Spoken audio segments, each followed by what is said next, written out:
अगर आप कभी अकाउंटिंग पढ़ोगे, कॉन्सेप्ट्स होते हैं first in first out FIFO या last in first out LIFO, कि जो पहले माल आया है गोडाउन में वो सबसे पहले निकलेगा, या जो सबसे लास्ट में आया है वो पहले निकलेगा। इसका तात्पर्य मैं समझता हूँ क्या हुआ था। So a nephew of mine who is very close to my heart, उसकी नई नई नौकरी लगी थी। तो उसने पूछा कि मामा नई नई नौकरी लगी है, क्या करना चाहिए? तो मैंने उसको बोला एक ही काम कर। बोला क्या? बोला फर्स्ट इन लास्ट आउट। बोला मामा ये क्या है, मैंने तो उल्टा सुना था। मैं बोला एक ही काम करना, ऑफिस में you should be the first person in and the last person out.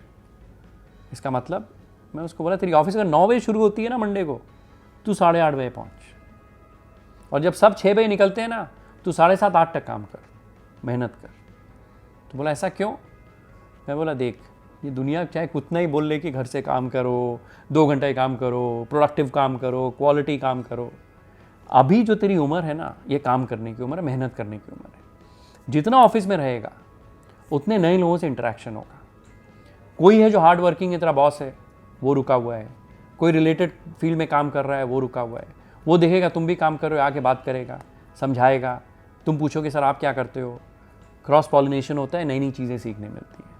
और एक क्या है कि तेरी रेपुटेशन भी बन जाएगी कि यार ये नया लड़का तो बहुत मेहनती है यार, जल्दी आता है, लास्ट तक काम करता है, लोगों की मदद करता है। तो अगर मैंने एक सीख उसको दी थी ना, क्या?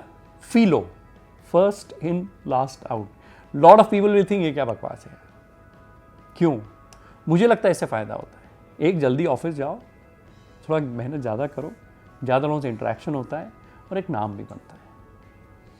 मेरे भांजे को तो बहुत फ़ायदा हुआ है इससे, आपको भी होना चाहिए।